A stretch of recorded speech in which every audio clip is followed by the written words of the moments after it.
seguidas é fogo, né? Bom dia, Casemiro Neto. Bahia, Bom dia, 3 Bahia. derrotas seguidas. 3 derrotas seguidas. Sequência muito ruim. O time não vence claro. desde setembro. Nos últimos 5 jogos do Campeonato Brasileiro, são 4 derrotas, apenas um empate, 1 ponto somado dos últimos 15 disputados. Matéria de Rodolfo Rage na tela. Um time em queda livre, que conquistou um ponto nos últimos 15 possíveis. E não vence uma partida desde o dia 29 de setembro, quando bateu na Fonte Nova o Criciúma por 1-0. Na última partida foi derrotado de virada para o Juventude, que vinha em crise na competição. Em determinado momento da competição, nós mostramos a capacidade de se posicionar entre os primeiros. E, infelizmente, caímos de produção. Temos que nos encontrar nessa reta final.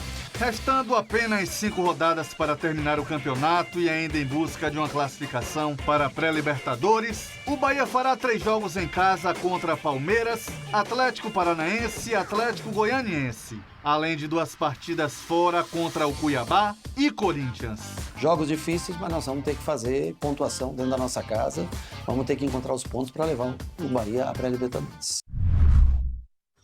Tá aí, com isso, as chances de ir para a Libertadores da América vão ficando cada vez mais difíceis, né? Vão ficando cada vez menores. Porém, há a possibilidade de abertura de G8 e G9, já que o G7 já está garantido. Caio Leone falou sobre esse momento complicado do Bahia. O Bahia vive uma queda livre. Apesar de abrir o placar aos 2 minutos de jogo contra o Juventude, após bela jogada de Lúcio Rodrigues, que deixou Cauli na cara do gol para abrir o placar, o tricolor tomou a virada e acumulou mais uma derrota. Em 11 jogos, são 8 derrotas, 2 triunfos e 1 empate. No início do campeonato, a equipe de Rogério Ceni acumulou ótimos resultados, chegando à 2ª colocação. Após vencer o Fortaleza pela 8ª rodada, ostentou a maior invencibilidade do brasileiro à época, com 5 vitórias e 2 empates.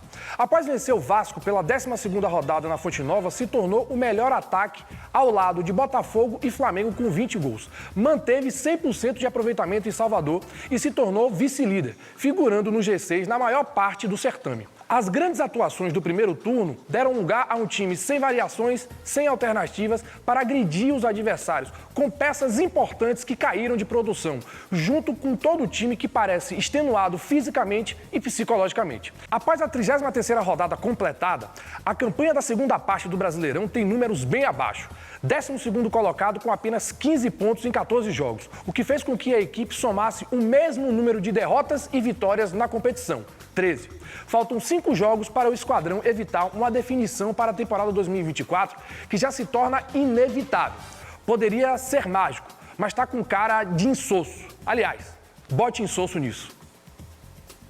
8 derrotas dos últimos 11 jogos é pesado, viu, Casé? Bota pesado nisso. Você imagina, você perder 8 dos últimos 11 jogos, é mais ou menos 1 mês e meio que o Bahia não consegue vencer no Campeonato Brasileiro. Maior sequência, na cabeça mesmo. maior sequência de derrotas no campeonato, 3 derrotas consecutivas, 4 nos últimos 5 jogos, 8 nos últimos 11. E por conta disso, o Bahia tem a pior defesa fora de casa. Dos times que jogam longe dos seus domínios, o Bahia, 8º colocado, tem a pior defesa, são 30 gols sofridos quando joga longe de Salvador. Jogos fora de casa tem sido realmente uma pedra no sapato do Bahia. E aí, por conta dessa defesa tão complicada, Marcos Felipe tem sido alvo de muitas críticas. E o Bahia pode ir ao mercado. Everson, goleiraço do Galo, o Atlético foi para a final da Copa do Brasil, perdeu do Flamengo o título e está na final da Taça Libertadores. O Galo já disse ontem que não vai liberar Everson. Ele tem contrato até 2025, final de 2025 com o Atlético, mas o Bahia tem dinheiro, né? Então, a gente vai ficar observando os desdobramentos dessa novela. O Everson, que é um baita de um goleiro, quase 300 jogos com a camisa do Atlético. Vamos ver o que vai acontecer, Casé. E esse Vitória, hein? A derrota para o Corinthians em casa aumentou as chances do Leão de cair para a 2ª divisão. Matéria de Rodolfo Rage. Era um jogo-chave para o Vitória desgarrar da parte de baixo da tabela. Se vencesse, iria à 10ª colocação com 41 pontos. Mas com um Barradão lotado, o Leão perdeu de virada para o Corinthians por 2-1 e voltou a ficar ameaçado de rebaixamento. Na 13ª posição, o rubro-negro tem apenas 2 pontos à frente do 17º Bragantino, time que abre o Z4. De acordo com o Departamento de Matemática da Universidade Federal de Minas Gerais, o Vitória tem 18,3% de jogar a Série B em 2025. Em relação à vaga na Copa Sul-Americana, o Leão aparece com 36%. O Vitória só volta a campo agora no dia 20 deste mês, quando visita o Criciúma em Santa Catarina, pela 34ª rodada. Mais uma decisão, mais um confronto direto. E da mesma maneira que a gente vira a página nas vitórias, nas derrotas, da mesma maneira. Vamos seguir pro próximo, não tem nada para lamentar. A gente segue nas mesmas convicções do trabalho. Para essa partida, o técnico Thiago Carpini terá o desfalque do atacante Everaldo, que levou o 3º cartão amarelo. E agora o discurso é vencer o Criciúma fora de casa, assim como fez contra o Atlético Goianiense, como fez contra o Atlético Paranaense, contra o próprio Fluminense no primeiro turno. O Vitória terá que vencer esse confronto direto para se afastar da zona do rebaixamento, né, Caio Leone? Derrotado no último sábado, o rubro-negro pecou na marcação dos principais jogadores do timão. O Vitória está fora da zona de rebaixamento, mesmo após derrota dolorida. Com 38 pontos, na 13ª posição, os comandados de Carpini caíram uma casa na tabela de classificação, mas ainda tem um recorte muito positivo. Nos últimos 8 jogos, são 5 vitórias, 2 derrotas e 1 empate.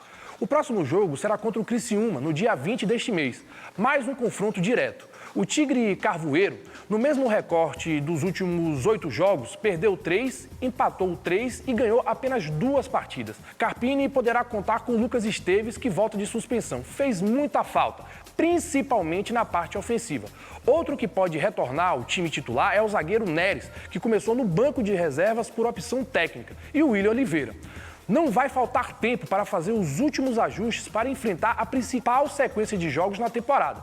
Criciúma fora de casa, Botafogo fora de casa, Fortaleza e Grêmio no Barradão e, por fim, o campeão da Copa do Brasil em 2024, o Flamengo.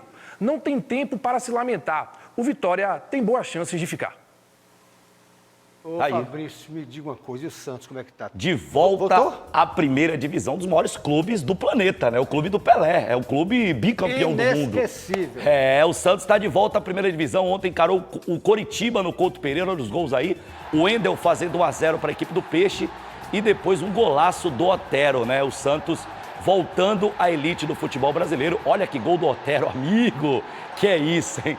Um gol de cinema do Otero, esse meia de tanta qualidade, né? O Santos fazendo 2-0 no Coritiba, líder da Série B com 68 pontos, restam apenas 2 rodadas, o Santos está de volta à primeira divisão do futebol brasileiro. O futebol brasileiro agradece, né, de ter o Santos de volta à elite. Esse golaço então, meu amigo. Grande abraço, Obrigado, Cazé. um abraço, Volta até amanhã. mais, viu? Até Valeu, mais. gente.